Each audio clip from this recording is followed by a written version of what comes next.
we give a little bump, we take our wrist through, we get our grip, we take a step, we sit our body down, we pass our leg over the top, and we have our high elbow guillotine. And to the inside, we roll. As we roll, this places us in a position where our long choking arm can reach through without as much resistance from our partner's elbow. And if we do encounter resistance, we can use our leg to make the adjustment. Now we lock the figure of 4. We walk in towards our partner, make a hook wherever we can, and we have the finish for the Anaconda. Now, palm to palm, 10 finger, either are good. We're going to draw our partner forward, settle them down onto their shoulder. From here, we dip our shoulder, the choking arm goes through nice and deep, the support arm locks, we can put our hand on our chin. Sitting in through towards our partner, and you have a very tight strangle. 3 front headlock attacks: high elbow guillotine, the Anaconda, and the Darce. Arm positions are a little bit different. We start all of them from the front headlock. We're going to look at all of those today. Let's begin with our partner on their knees in front of us, and we have our arms in a position where one arm is around our partner's neck, the other arm is behind our partner's armpit, controlling our partner's arm. So whether your hands are locked, palm to palm, or 10 finger, or wrist to wrist, or your hands are open with a chin strap and a tricep grip, we're always beginning here in front of our partner, okay? There are a ton of other entries, but the place that people get most confused about and from is right from here. Which arm goes through, which arm is supposed to be where, which arm is long, which arm is short. So here we go. The high elbow guillotine. The high elbow guillotine takes place when we have our chin strap grip, that's the right arm, and the grip behind our partner's tricep. We're going to make some space by pushing and bumping, and we're going to shoot our inside arm here so that our wrist comes towards our partner's shoulder. You want to have your knuckles to your partner's collarbone or above. Now from here, we take our hand, we control our own wrist, and we keep everything high. You'll notice my head is still here tight to him. I don't want to have a lot of space where he can circle out.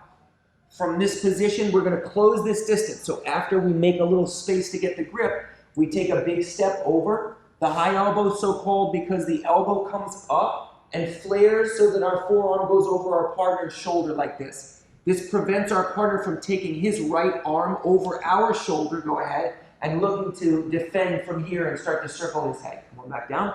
So we give a little bump, we take our wrist through, we get our grip, we take a step, we sit our body down, we pass our leg over the top, and we have our high elbow guillotine. Okay, one more time from the opposite side. Front headlock. 1. We push into our partner, then we make a little space. We dip this arm so the elbow goes down and the knuckles come out. Now we take our grip.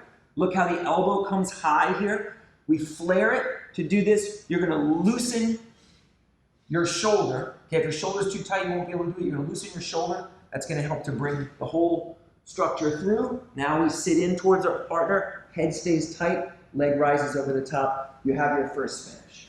Okay. Next, from the same front headlock position, when we do the Anaconda choke, right, the arm triangle from here, we have our inside arm, the choking arm, the neck side arm is the long arm. So that arm passes underneath, you'll see, underneath him from head to armpit, okay? From neck to armpit. It goes across like so. Now, it's very difficult here to simply lock up the Anaconda and begin to finish. Your partner has a lot of space to suck their elbow back and elongate your arms so that it's difficult to finish. For that reason, come out this way, towards the wall. Here, we tend to prefer to roll our partner first. The way we do that is by opening space between their knee and their elbow, placing our head on the inside, and now rolling over our left shoulder. We're going to rotate here, turning our partner, placing them down on the mat. Once we're in this position now, we have the choking arm from our partner's head towards their armpit. We lock our hands, we walk our body in. You can use your leg to cover your partner's arm, and now from here you can lock the figure of 4. You're going to put your chin on your hands, walk towards your partner, and now from here you can either finish right from here. A lot of times your partner is turning into you, so you look to take a grip with your heel and draw your partner in, and you have a tight finish from there. Okay? So once again, We don't usually hit the Anaconda directly from the front headlock because the arms can get extended. So we go 1, 2, head to the inside. We roll. As we roll, this places us in a position where our long choking arm can reach through without as much resistance from our partner's elbow. And if we do encounter resistance, we can use our leg to make the adjustment. Now we lock the figure of 4. We walk in towards our partner, make a hook wherever we can, and we have the finish for the Anaconda. Okay? Finally, we have the darce. So the figure 4 grip is the same.